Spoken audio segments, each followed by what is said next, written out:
Hi guys, இப்போ நாங்கள் தோட்டத்தில் இருக்க செடி எல்லாம் எக்ஸ்பிளைன் பண்ணுவோம். ஒன்று ஒன்று பார்க்க வாங்க. பார்த்தீங்கன்னா பச்சை மிளகா தான் இருக்குது. பச்சை மிளகா எவ்வளோ க்ளீனாக இருக்குது பார்த்தீங்களா, ஃப்ரெஷ்ஷானது எல்லாம். பார்த்தீங்கன்னா சப்போட்டா மரம் இருக்குது. சப்போட்டா மரம் பார்த்தீங்கன்னா சூப்பராக இருக்குது பார்த்தீங்களா. பார்த்தீங்கன்னா பிஞ்சு வச்சுருக்கு, உங்களுக்கு நல்லாவே தெரியும். பார்த்தீங்கன்னா எம்ச்சி பழம் இருக்குது. எம்ச்சி பழம் கீழே உங்களுக்கு சர்ப்ரைஸும் ஒன்று இருக்குது. திராட்சை கொடி தாங்க இருக்குது. திராட்சை இருக்குங்க இங்கே. திராட்சை இங்கே பாருங்கள்.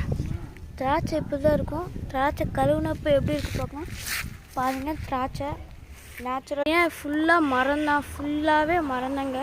அழகான பூச்செடி நடுவில் இங்கே பாருங்கள் எப்படி இருக்குது பாருங்கள். இங்கே பார்த்தீங்கன்னா ஃபுல்லாக மரம் தாங்க. கொச்ச நெல்லிக்காய் மரம் பார்த்தீங்கன்னா நெல்லிக்காய் பெருசாகணுன்னா வரும்.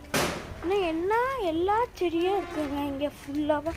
அப்புறம் வாங்க போகிறோம் ரோஸ் செடி. ஏன்னா அழகான ரோஸ் செடி பார்த்தீங்க எப்படி இருக்குன்ட்டு நிறைய ரோஸ் செடி பூலாம் இருக்குங்க. இதோட வீடியோ முடியும். டாட்டா பாய் பாய்.